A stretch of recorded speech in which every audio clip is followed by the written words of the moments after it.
di dalam majelis taklim Al-Batinki ini luar biasa, semakin tahun semakin bertambah. Jadi di wilayah daripada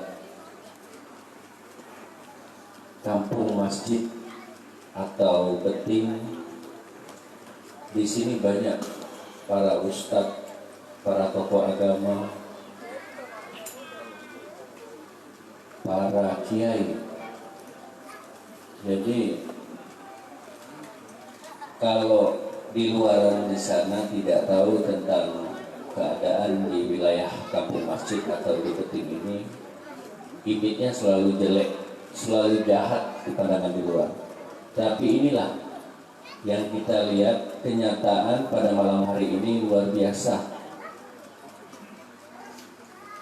Majelis taklim dari yang muda hingga dewasa, dari dewasa hingga orang tua, semuanya hadir pada majelis yang diadakan oleh Ustadz Muhammad Haidar.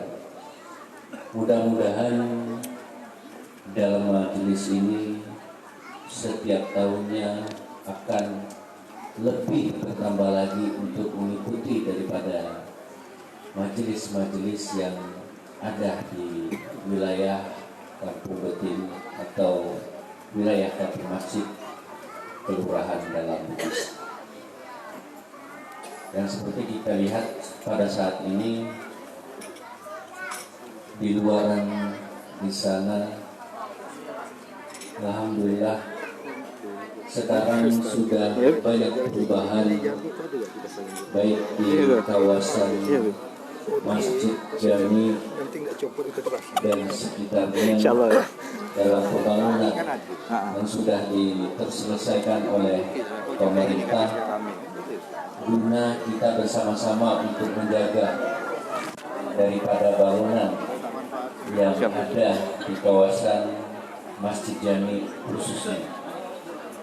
Jadi jangan dibiarkan ketika ada orang ingin merusak yang sudah dibaik atau sudah dibangun saat ini, kita jaga bersama-sama sehingga pembangunan yang dibangun oleh pemerintah itu bisa terjaga dan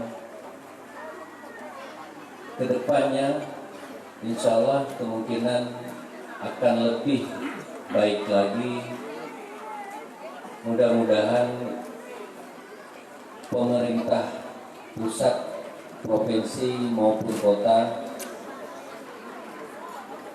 memperhatikan terus tempat-tempat sejarah yang ada di wilayah kelurahan dalam Bugis ini, terutama dari sisi pembangunan maupun dari sisi-sisi jalan dan lain sebagainya.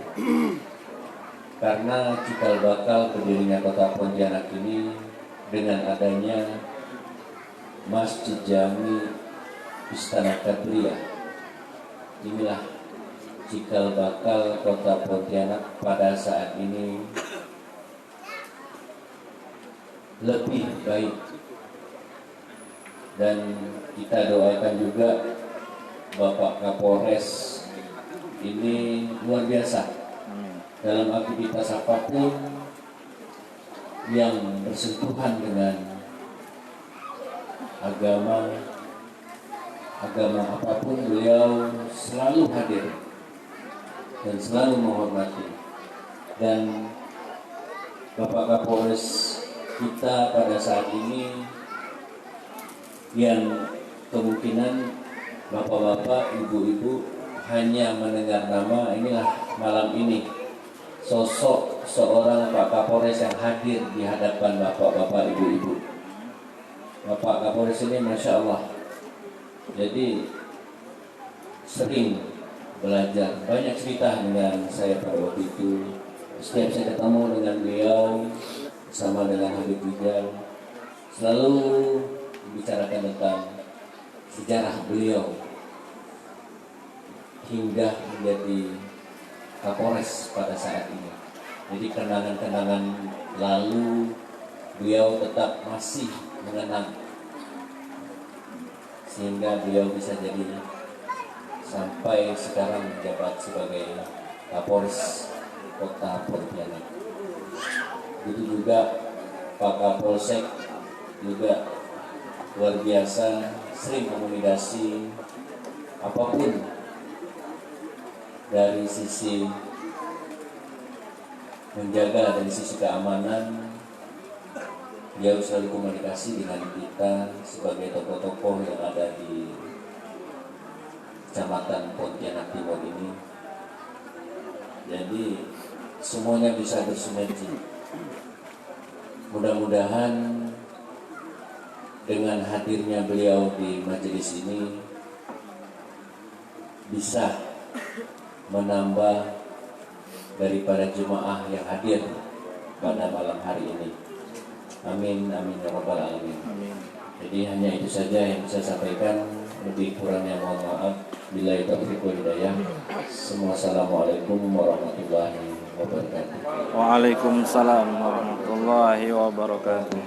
Alhamdulillah, kita ucapkan terima kasih kepada Sultan Syarif Mahmud atas motivasi, dorongan, dan doanya kepada kita semua. Semoga kita semua tambah berkah. Amin ya rabbal alamin. Hadirin Bapak Ibu, saudara sekalian,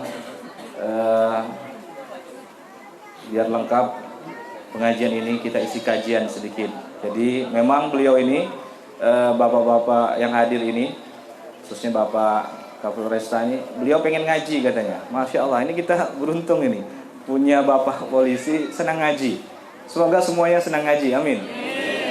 Ya, pokoknya kalau sudah ngaji itu nanti kedepannya akan lebih baik. Nah, makanya orang-orang dulu itu selalu berpesan, iso ora iso yang penting ngaji. Ya, ini kami waktu di Jawa dulu. Bisa enggak bisa yang penting ngaji. Karena kalau udah ngaji itu kedepannya lebih baik. Nah, sebelum kita nanti dengarkan sambutan dari beliau, wejangan dari beliau, nasihat dari beliau Bapak Kapolresta, kita ngaji dulu bersama-sama. Ini kebetulan saya yang diminta untuk ngisi pengajian. Saya biasanya jam 9 sudah selesai. Berarti waktu saya tinggal 5 menit. Ya, saya minta 5 menit lagi kepada beliau. Nanti sisanya jam 9 lewat 5 menit sampai jam 10 itu beliau semua. Ya, untuk ngisi pengajian ini. Biar nanti beliau juga ngajinya berdiri, sambutannya berdiri, saya ngajinya berdiri. Ya. Nah. Bismillahirrahmanirrahim. Assalamualaikum warahmatullahi wabarakatuh. Alhamdulillahirabbil alamin. Wassalatu wassalamu ala asyrafil anbiya wal mursalin Sayyidina wa maulana Muhammadin wa ala alihi wa sahbihi ajma'in. Allahumma salli ala Sayyidina Muhammad wa ala ali Sayyidina Muhammad, amma ba'd. Hadirin Bapak Ibu yang dimuliakan oleh Allah Subhanahu wa taala, wabil khusus para tamu yang mulia, para habaib, Habib Rijal Al-Qadri, Habib Yusuf, dan para habaib yang lainnya, semoga dimuliakan oleh Allah Subhanahu wa taala. Dan yang mulia Sultan Pontianak Habib Syarif Mahmud Al-Qadri, semoga dimuliakan oleh Allah Subhanahu wa taala. Dan tamu kita Bapak Kapolresta Kombes Pol Haji Komarudin, semoga beliau diberikan kesehatan dan dimudahkan urusannya, amin ya rabbal alamin.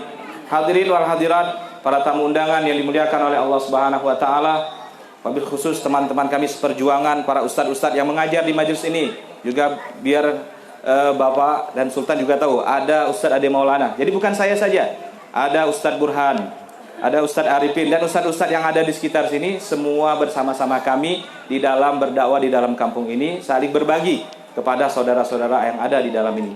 Hadirin yang dimuliakan oleh Allah Subhanahu wa taala, saya ingin menyampaikan masih tentang bulan Rajab. Kita berada di bulan Rajab.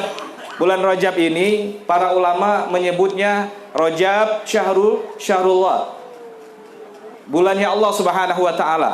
Juga para ulama menyebut Rajab Syahrul Istighfar. Rajab ini adalah bulannya istighfar. Kemudian Sayyidina Ali mempunyai istilah yang lain.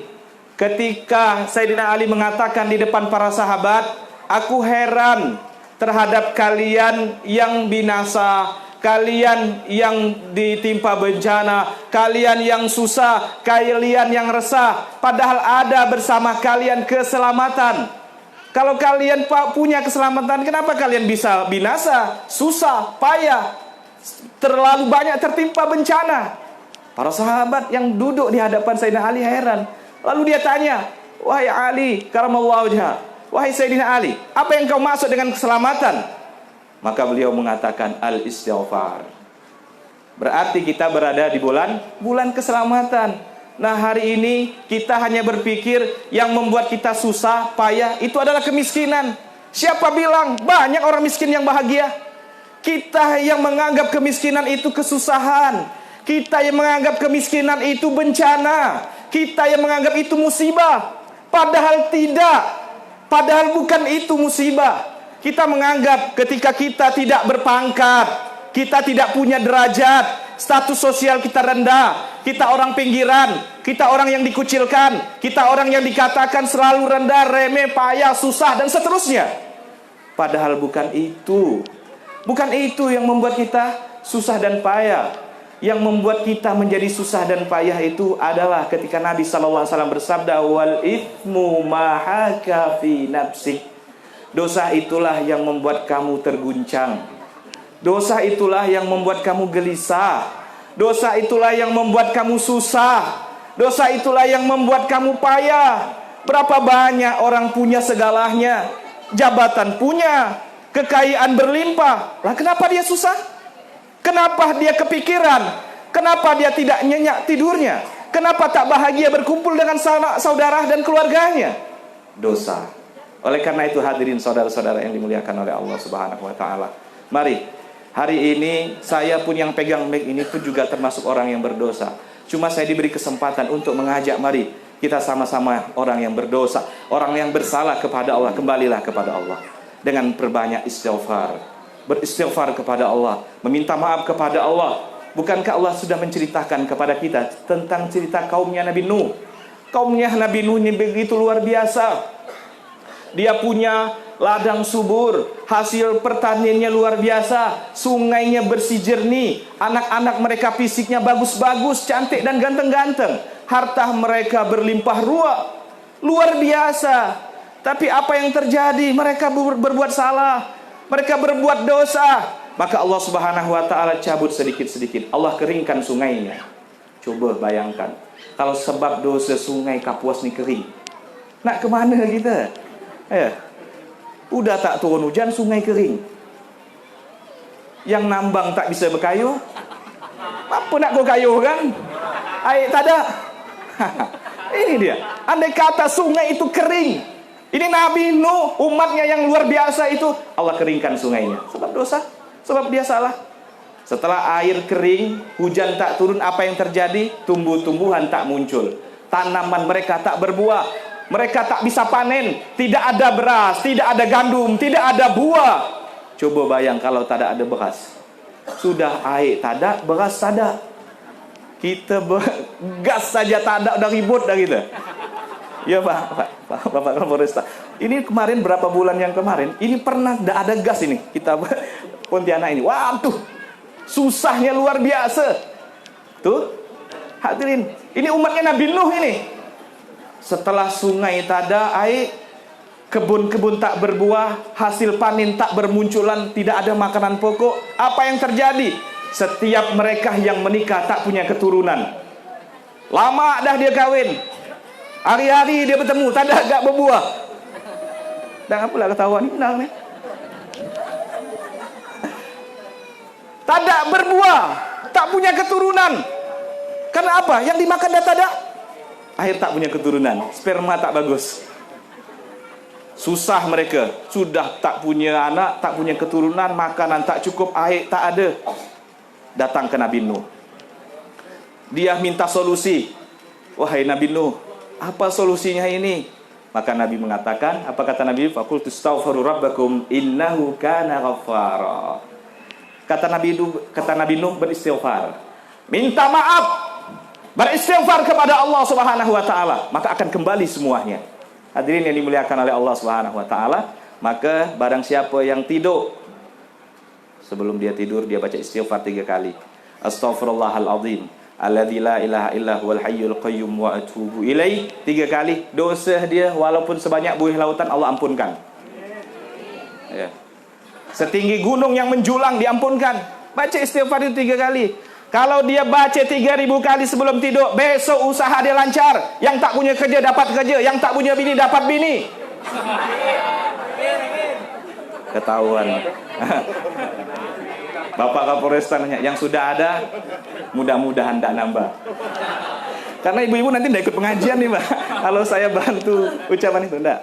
Yang sudah ada biar tambah langgeng sampai hari akhirat insyaallah. Amin. Hadirin yang dimuliakan oleh Allah Subhanahu wa taala, beristighfar kepada Allah, minta maaf kepada Allah Subhanahu wa taala. Kemudian yang kedua pesan saya kepada teman-teman, khususnya adik-adik saya, teman-teman saya. Saya tak punya murid di sini, Pak. Yang ada teman, sahabat, adik. Mereka yang buat-buat manggil saya ustaz tuh, ada-ada. Satu orang punya anak tuh ngada-ngada. Tidak, saya tak punya murid di Kampung Beting. Saya tak punya murid di Kampung Beting, di kampung masjid, di mana-mana tak punya murid. Yang ada sahabat, kawan, adik. Ya. Itu saya punya. Nah, saya menasihati mereka. Saya ingin sampaikan kepada antum semua, kalian semua, ketika sudah rajin ibadah, sudah rajin sholat, rajin berzikir, rajin beristighfar, rajin berbuat baik, maka pada saat itu istiqomahlah. Kontinulah di dalam berbuat baik itu. Karena perbuatan baik itu akan memunculkan kesenangan dan kebahagiaan, baik di dunia maupun di akhirat. Oleh karena itu, yang perlu kalian tanamkan di dalam hati kalian, teman-teman sekalian, jangan pandang orang lain sebelah mata. 2 belah mata saja tak nampak jelas. Tidak benar ini. Ini punya kebiasaan jelek ini, mandang orang sebelah mata. Tidak boleh. Karena 2 belah mata saja tidak jelas. Ini siapa, teman apa lawan, tidak jelas. Pandanglah dia dengan pandangan yang bagus. Lalu kamu kelihat mereka, ada yang mabuk, ada yang narkoba. Misal, contoh, andai kata umpamanya, tak ada nuduh nih, cek-ceknya, ente lewat ada orang nyedot narkoba, ente lewat ada orang main mesin dingdong, jangan ente anggap ente lebih baik daripada dia. Tidak. Andai kata dia keluar dari mesin dingdong, dia tobat, maka dia menjadi orang mulia. Sedangkan kamu dengan kesombonganmu sebagai ahli ibadah direndahkan oleh Allah Subhanahu wa taala. Penyakit hati lebih bahaya daripada maksiat. Kalau mereka yang sedang berjudi main kolok-kolok, lalu dia bertobat karena tak pernah dapat kepiting dan udang. Misalkan, andai kata umpamanya cek-ceknya udah banyak dah digoncang, dah berkali-kali dah bergoncang, macam-macam dah digoncang, berkeringat-keringat dia goncang, tak ada dapat udang dan kepiting. Lalu kau balik sembayang dari masjid, kau pandang dia, kau hina dia. Kau ni mati masuk neraka. Hari-hari depan kolok-kolok. Belum tentu dia balik dari situ melihat engkau pakai peci, yang di perempuan pakai jilbab, dia bertobat, maka dia dicintai oleh Allah. Ente yang sombong, Allah rendahkan. Kenapa iblis itu dulunya ahli ibadah dia? Kenapa dia Allah laknat, Allah keluarkan dari surga, padahal dia ahli ibadah? Aba wastakbara. Karena dia itu enggan dan sombong. Oleh karena itu jangan sombong. Ya, jangan sombong. Mari, mudah-mudahan mungkin mereka mau bertobat, mungkin mereka mau kembali kepada Allah. Maka beruntung mereka jika mereka kembali kepada Allah sudah tahu jalannya. Bagaimana cara nak bertobat nih? Kalau dia bingung, maka majlis ini terbuka. Dulu pintu 1 nih, Pak. Kita buat pintunya 3. Biar dia datang berebut-rebut. Kalau pintu 1 dia berebut, terkantuk, benjol kepala dia. Kita buat pintunya 3 biar dia tak ada terkantuk. Apa? Kejedot, Pak, kalau bahasa Pontianak ini terkantuk. Tak kejedot dia. Nih buat pintu sudah 3. Kalau ada yang sudah kesal dengan mainnya, sudah kesal dengan mabuknya, sudah kesal dengan perbuatannya, datanglah duduk bersama-sama. Kami akan tunjukkan masjid di sana. Kami akan tunjukkan bagaimana berbuat baik. Bukan kita lebih baik, tidak. Kita pengen semuanya menjadi orang baik. Amin ya rabbal alamin. Sedikit saja karena saya janji sampai jam 9:05 kita lanjutkan ngajinya di minggu yang akan datang. Hadirin Bapak Ibu yang dimuliakan oleh Allah Subhanahu wa taala. Ini saja yang bisa kami sampaikan. Selanjutnya nanti kita dengarkan sambutan dari Bapak Kapolresta Pontianak, Kombes Pol Haji Komarudin. Beliau akan menyampaikan, waktu tidak terbatas. Terserah beliau. Ya, mau sampai jam berapa pun aman, karena memang beliau bagian keamanan. Ya.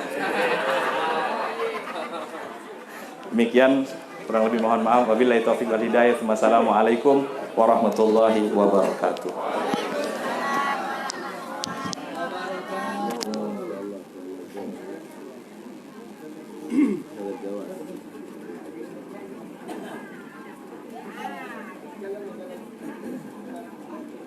Bismillahirrahmanirrahim. Assalamualaikum warahmatullahi wabarakatuh.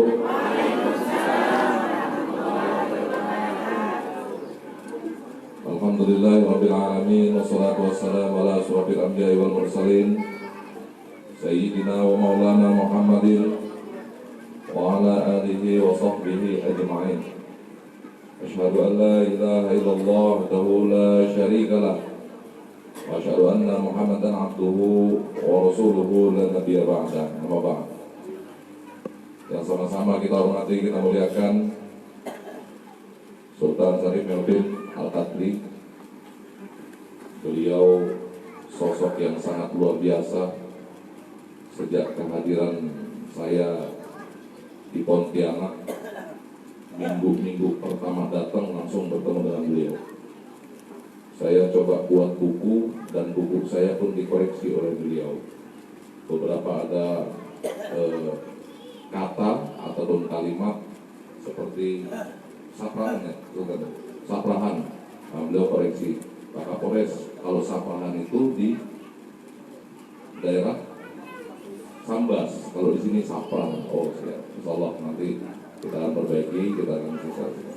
Beliau banyak memberikan gambaran, memberikan masukan kepada saya, kepada kita semua, kepada kami khususnya aparatur kepolisian terkait dengan gambaran umum masyarakat Pontianak. Terima kasih, kita doakan semoga beliau senantiasa diberikan kesehatan, diangkat derajat oleh Allah Subhanahu wa taala, dan tentunya bisa menjadi panutan bagi kita semua. Dan kami hormati, kami muliakan para habaib hadir di tengah kita, guru kita Habib Rizal bin Hasan Al-Qadri. Beliau juga sosok yang sangat luar biasa, memiliki pengaruh, memiliki ilmu dan juga perhatian terhadap umat muslim di Kalimantan Barat, khususnya di Pontianak. Kami banyak berdiskusi menyikapi berbagai fenomena sosial yang terus berkembang saat ini dengan berbagai hiruk pikuk warna-warni kehidupan yang tentunya juga menjadi tantangan bagi umat Islam. Kita doakan beliau juga senantiasa Allah berikan kesehatan dalam menjalankan aktivitas kesehariannya. Kami hormati, kami muliakan para alim ulama, para kiai, para ustadz, para ustazah, wabil khusus Ustadz Muhammad Haidar, pimpinan Majelis Taklim LG Tinggi. Ya, rahmat Allah, insya Allah saya cukup lama mendengar nama beliau, cukup lama saya ingin hadir di tempat ini, namun kalau bahasa pejabat karena satu dan lain hal, bagi-bagi waktunya, semalam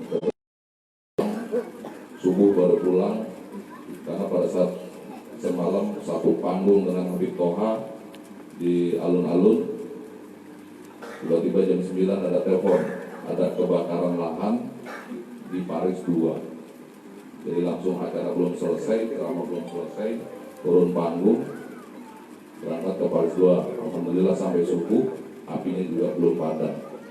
Sampai dengan sore tadi, mungkin kalau nanti Bapak Ibu keluar jalan itu sudah mulai kelihatan kayak di puncak Bogor, agak kabut-kabut sedikit.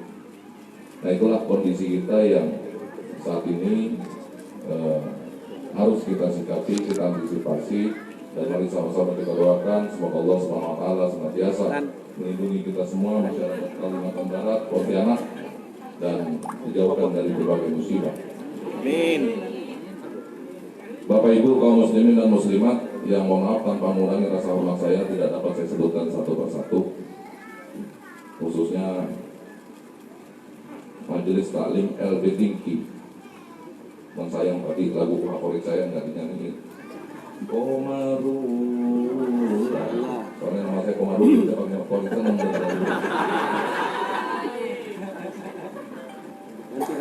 senantiasa memanjatkan puji syukur kepada Allah Subhanahu wa taala atas segala nikmat yang tercurah kepada kita. Alhamdulillah, hari ini kita dapat bertatap muka, bersilaturahmi dalam sebuah majelis yang sangat luar biasa.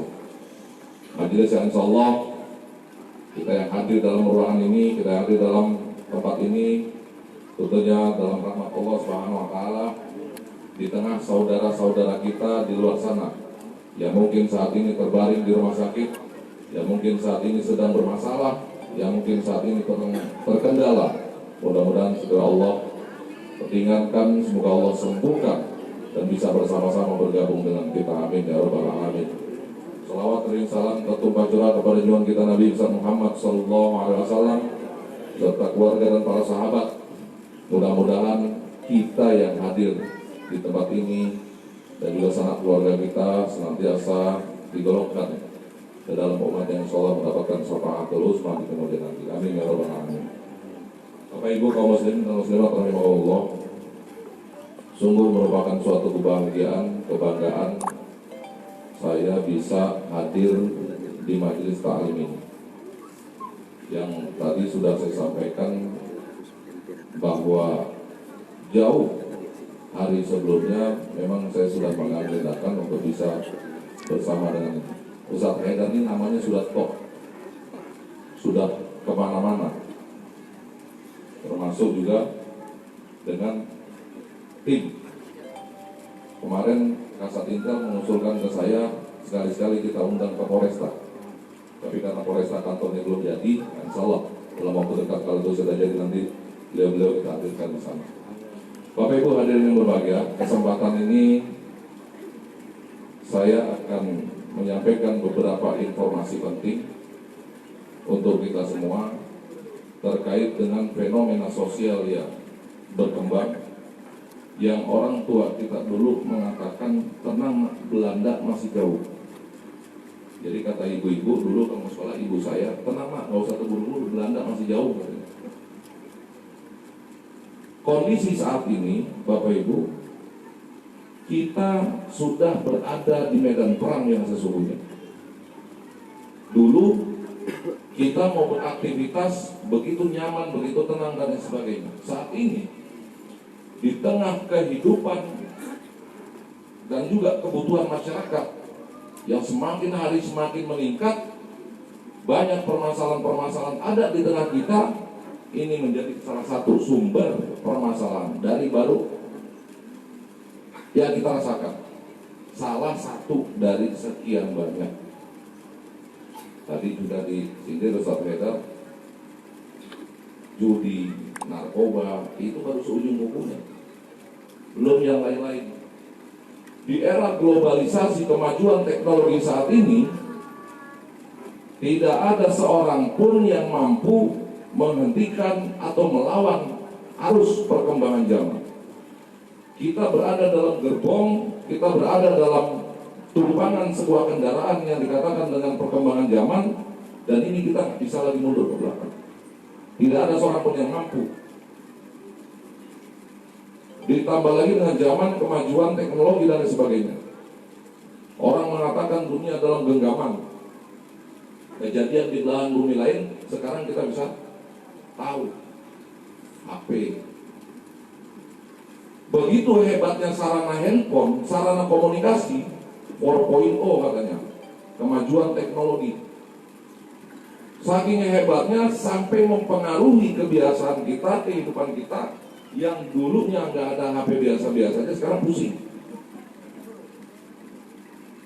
Pertanyaan sedikit buat ibu-ibu, Bu, suaminya kalau malam sebelum tidur yang dipegang HP apa ibu? Jujur. Bukan saya yang jawab nih Pak, ibu-ibu ya. Kalau pagi bangun tidur, buka mata, yang dilihat HP ibu. Yang bilang ibu belakang maksa amat. Alhamdulillah.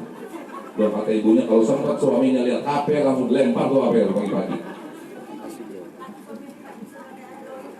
Nah, sekarang bapak-bapak dah, Pak,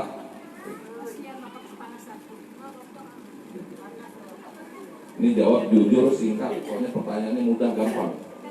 Bapak kalau keluar rumah lebih baik ketinggalan dompet atau ketinggalan HP? Lama amat mikirnya, takut salah katanya Bu. Takut salah jawab, bisa berabe urusan di rumah. Sekarang begitu ketergantungan kita dengan namanya sarana komunikasi handphone, kemana-mana harus pakai HP. Dulu kita mau ngopi, yuk kita ngopi, pengen apa tuh? Silaturahmi, ngopi, ngobrol. Kemarin saya patroli muter-muter, mampirlah di kafe, namanya apa itu? Salah satu kafe yang ada di Kota Pontianak. Ramai sekali. Lantai 1 penuh, lantai 2 penuh, saya dapatnya di pinggir.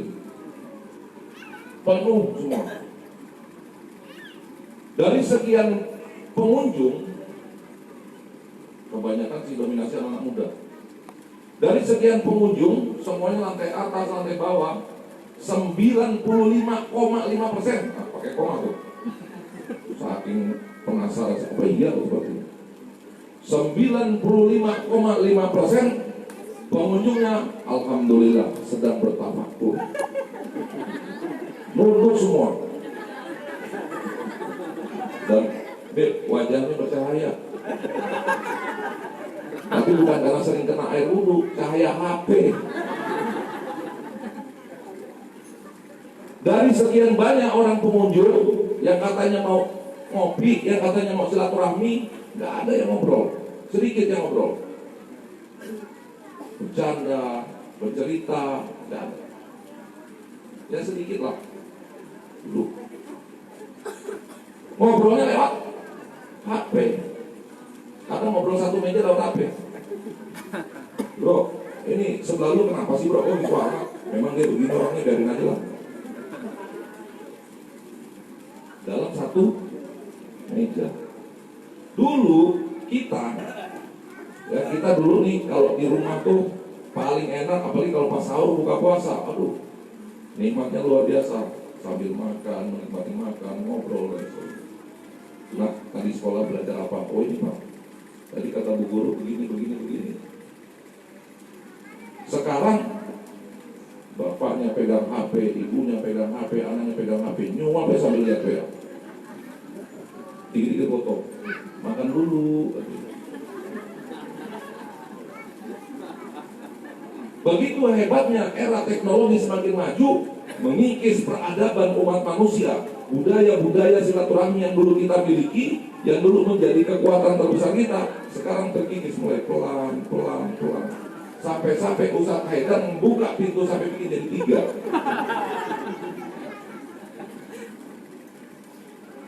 Saking penasaran ini, kemana orang yang mau silaturahmi? Kata ulama-ulama kita, kenapa usia orang tua kita dulu panjang-panjang, sekarang kok pendek-pendek? Karena sekarang jarang silaturahmi. Kalau dulu, insyaallah ketemu sama guru kita, Assalamualaikum, Waalaikumsalam, sehat, Kiai, sehat Ustaz, Alhamdulillah sehat. Ketemu kita cumpangan bolak-balik. Tapi sekarang, Assalamualaikum, Waalaikumsalam, sehat Ustaz, sehat. Mana buktinya? Nih di foto misalnya, cepet. Silaturahminya lewat HP. Makanya ada lagunya Opik, tiba masanya nanti mulut dikunci, tangan yang berbicara. Sekarang sudah terjadi tuh. Mulut dikunci, tangan yang berbicara.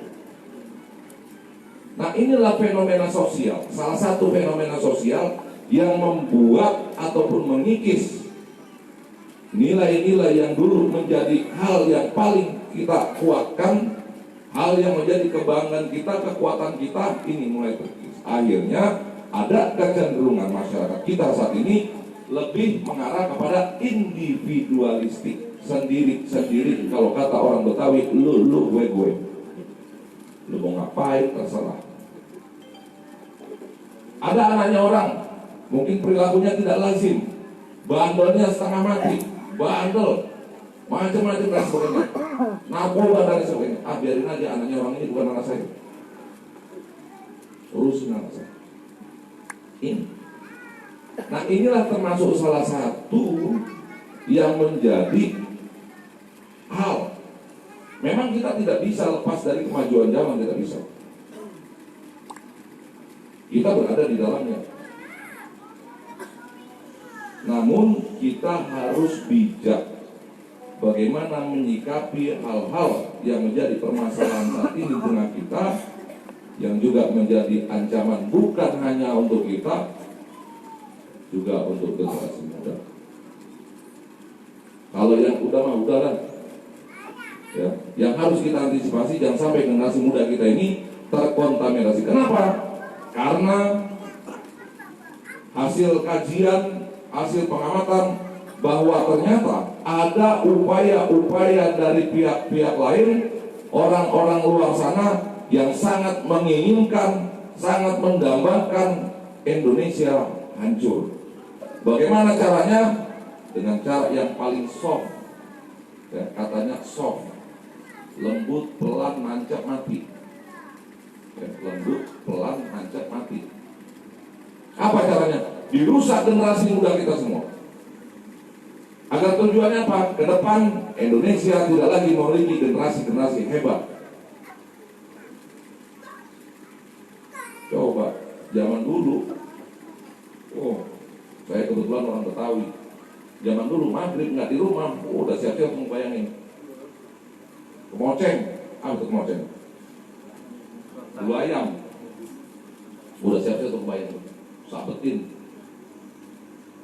Tapi kemarin 2 minggu yang lalu kami mengamankan 21 anak, rata-rata usianya SMP, ada SD di Waterfront. Anak-anak kita SMP paling umur berapa kira-kira? 12-an, 12-13. SD-nya masih ada. Begitu kita amankan, kita bawa tas. Isi tasnya apa? Senjata tajam. Kalian mau tawuran ya? Enggak Pak, kita baru pulang dari mall. Masa pulang dari mall bawa golok? Kita periksa, kita lihat. Enggak Pak. Oke, ngaku ya, udah kumpulin HP-nya semua. HP-nya kita kumpulin, semuanya buka. Na'udzubillah min dzalik. Isinya anak-anak SMP, SD. Isinya tuh ya maaf lah. Ya. Pornografi. Terus juga diajak bagaimana mereka bercakap-cakap satu sama lain dengan bahasa-bahasa yang tidak lazim dan belum patah seusia mereka mengucapkan hal-hal demikian. Belum lagi ditambah dengan, jadi mereka mau tahu kan sekarang ngajaknya lewat HP. Yuk kita kumpul di sini. Nah, itu anaknya siapa tuh, dapat kumpul ayo. Generasi muda. Dengan kemajuan teknologi. Coba bayangkan. Sekarang hampir kita semua tidak bisa lepas dari informasi. Informasi itu nggak pakai hitungan hari, minggu, bulan, tahun, nggak. Sedetik aja. Ya, sedetik. Itu informasi udah berubah-ubah tuh. Mau Facebook, mau apa, kayak itu semuanya udah berubah. Ya, geser lagi berita. Ya, biasanya nih kalau bapak-bapak, ibu-ibu, kalau sudah asik, ini kalau udah asik udah. Kadang cemberut, kadang alisnya ngangkat-ngangkat, kadang sedih. Biasanya kan begitu buka HP, innalillahi wa inna ilaihi raji'un. Apa nih? Wah, sahabat kita meninggal, innalillahi wa inna ilaihi raji'un. Turut berduka cita, semoga almarhum usul al-khotimah, keluarga yang tinggal di gedung kesabaran dan maklum ditempatkan di sisi paling kata-katanya itu aja kan. Karena kita copy paste dari atas ke bawah. Geser lagi ke atas. HBD ya, katanya HBD. Happy birthday katanya. Semoga panjang umur, murah rezeki, sehat selalu dan senantiasa berada dengan Allah Subhanahu wa taala gitu. Terus ada teman kita apa nih, wah ketawa ya. Kita ketik WK. Terus kadang sedih, kadang marah. Dalam kurun waktu yang tidak lama, paling lama 1 menit, diaduk-aduk perasaan kita. tanpa kita tahu kebenarannya. Belum lagi kalau ada informasi-informasi yang masuk.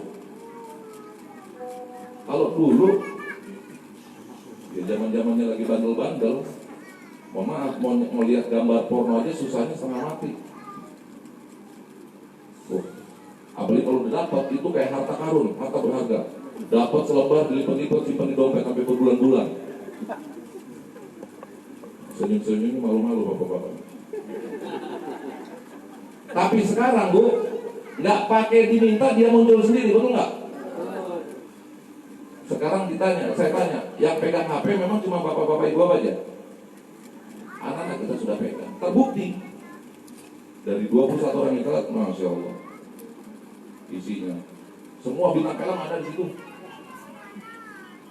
Bapak-bapak kenal itu bintang film.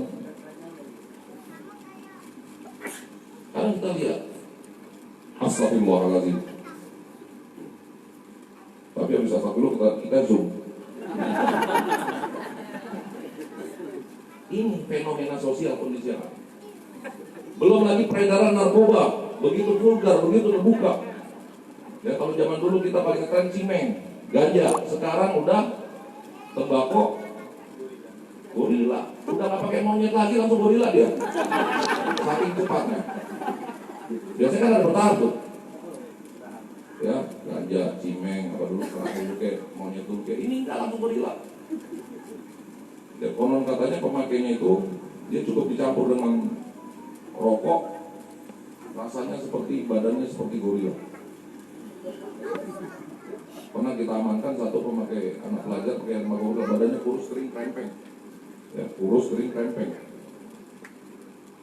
langsung gini. Semua orang dipelototin, padahal badannya kecil. Nah itulah halusinasi gampang. Nah inilah yang diharapkan bahwa ke depan bangsa Indonesia tidak lagi memiliki generasi-generasi hebat. Kenapa? Dihancurkan. Mulai dari aktivitas kegiatan pornografi, narkoba dan lain sebagainya. Lalu bagaimana tanggung jawab kita para orang tua untuk menjaga, mengawal generasi-generasi muda kita?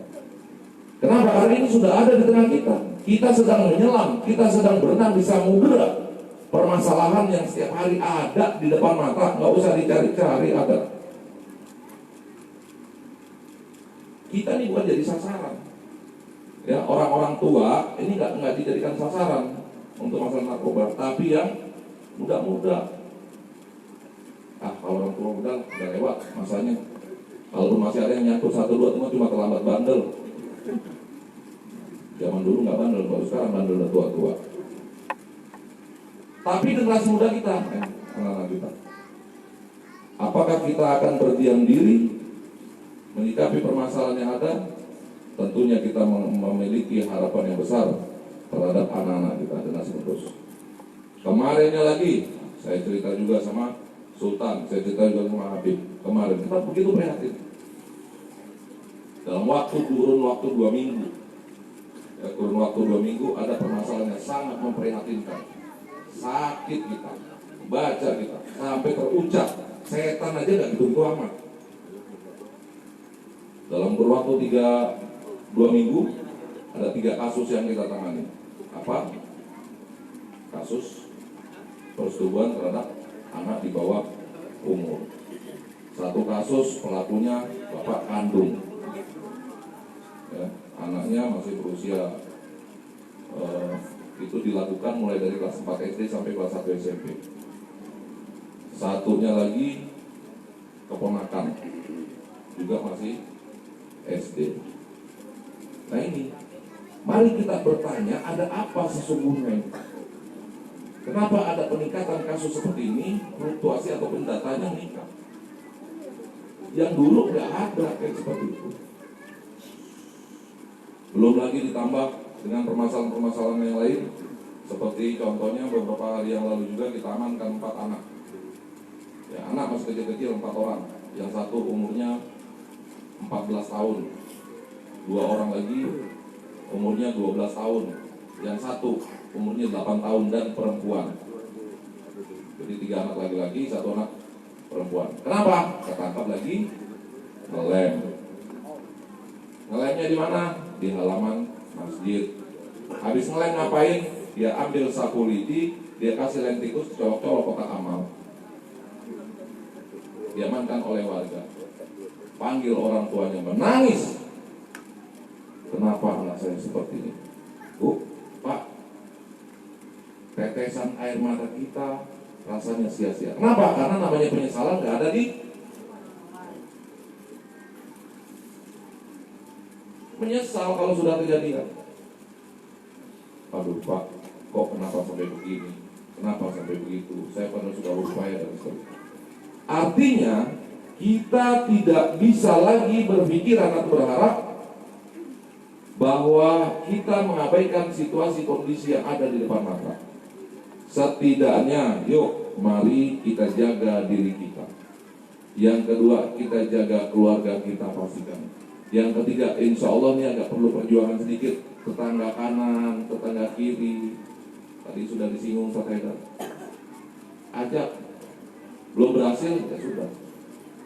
Kisah Rasulullah begitu menginspirasi bagi kita. Ya perjuangan beliau yang banyak kita dengar kisah-kisahnya tanpa kenal lelah, terus. Dan kami dari kepolisian, khususnya Polresta Pontianak, kita akan kita sudah melakukan upaya-upaya preemptif mengubah. Kenapa? Karena tolak ukur keberhasilan kepolisian, tolak ukur keberhasilan kami bukan berapa banyak orang yang kami masukkan ke penjara, tapi berapa banyak orang yang kita bisa cegah untuk melakukan kejahatan. Itu sekarang yang sedang kita lakukan. Seperti contohnya kegiatan-kegiatan yang kita lakukan saat ini. Makanya saya sangat mengapresiasi Majelis Taklim LB Tingki. Ini merupakan kegiatan yang insya Allah kami beritikat ya untuk ikut berkecimpung berada di dalamnya. Syukur-syukur kalau dia aku jadi pengurus, ya kita siap bergabung dengan Majelis Taklim LB Tingki. Kenapa? Karena ini merupakan, ya kalau ibaratnya di luar hujan, ini ada payung nih tempat kita berteduh. Tinggal bagaimana payungnya kita besarkan, akhirnya orang yang akan berteduh di dalamnya bisa lebih banyak dan juga membutuhkan peran serta dari segenap lapisan masyarakat. Insyaallah Ustaz, kita bersama-sama akan ke depan. Kenapa kok ini polisi kok ikut-ikutan kayak gini? Enggak. Kalau ditanya dalam hati, ditanya pribadi sendiri, kenapa sih repot-repot jauh-jauh amat? Justru dari inilah cikal bakal kita berharap. Ya, setiap ada potensi di berbagai wilayah, potensi-potensi yang bisa kita angkat, potensi-potensi kita besarkan, itulah senjata. Artinya bahwa saya membutuhkan kekuatan besar untuk menyikapi berbagai permasalahan di luar sana. Saya butuh senjata. Sekarang senjatanya sudah ada, tinggal dibesarkan agar ke depan tentunya kita bisa membentengi masyarakat kita, membentengi diri kita, keluarga kita, generasi muda kita terhadap berbagai potensi hal-hal yang pastinya bisa meluluh lantahkan. Informasi berikutnya yang ingin saya sampaikan, apresiasi dan terima kasih kepada seluruh masyarakat Kota Pontianak, khususnya Pontianak Timur, bahwa kurun waktu 2018 dan 2019 Polresta Pontianak kita semua berhasil menekan angka gangguan Kamtibmas sampai dengan 26%. Di tahun 2018 tercatat sebanyak 2.355 kasus dilaporkan, dan di tahun 2019 1.735 atau 55. Artinya kita bisa menekan angka gangguan Kamtibmas, crime prevention atau pencegahan yang semakin besar. Tentunya ini juga berkat kerjasama seluruh masyarakat. Polri tidak akan pernah mampu melaksanakan tugas tersebut seorang diri tanpa dukungan dan peran serta dari seluruh lapisan masyarakat. Alhamdulillah, rasanya saya tugas di Pontianak semakin kuat berdiri dengan kokoh, Sultan, beliau berkali-kali memberikan support kepada kami, Habib Rizal, serta rekan-rekan, para habaib lainnya terus mendoakan, memberikan support. Inilah yang menjadi kekuatan yang tidak ternilai dan tentunya menjadi kekuatan kita bersama agar ke depan kita bisa menjaga tatanan kehidupan bermasyarakat, berbangsa dan bernegara yang lebih baik lagi. Mungkin itu dulu yang dapat saya sampaikan supaya ada bahan di pertemuan berikutnya. Kita kalau diceramain banyak-banyak habis bahan saya nanti repot. Demikian kurang lebihnya mohon maaf. Billahi taufiq wal hidayah. Wassalamualaikum warahmatullahi wabarakatuh. Alhamdulillah kita sudah sama-sama dengarkan ya. Kita senang ya punya Bapak polisi seperti Bapak Komarudin dan seperti Bapak-bapak yang lainnya juga yang pandangan ke depannya bagaimana kita ini lebih baik dan lebih maju. Jadi kita jangan berpikir yang negatif. Beliau pengen datang ngaji di sini, maka antum semua juga boleh datang ngaji. Siapapun yang dengar suara ini boleh. Siapapun. Saya sering di pengajian masjid Pak, saya bilang, yang ngaji di masjid, kami ngaji di masjid itu malam Rabu sama malam Jumat terus ditambah subuh Ahad. Saya bilang, tidak mesti yang ngaji ini yang rajin sholat, tidak. Penjahat boleh ngaji, yang narkoba boleh ngaji, boleh. Yang main kolok-kolok boleh ngaji, boleh. Pokoknya semua hadir saja pengajian. Nanti kalau mau tobat ada, tahu caranya. Nah yang repotnya itu bingung mau bertobat bagaimana caranya ini. Udah, akhirnya dia terlanjur basi ya sudah mati sekali. Salah itu. Oleh karena itu jangan sampai berpikiran salah.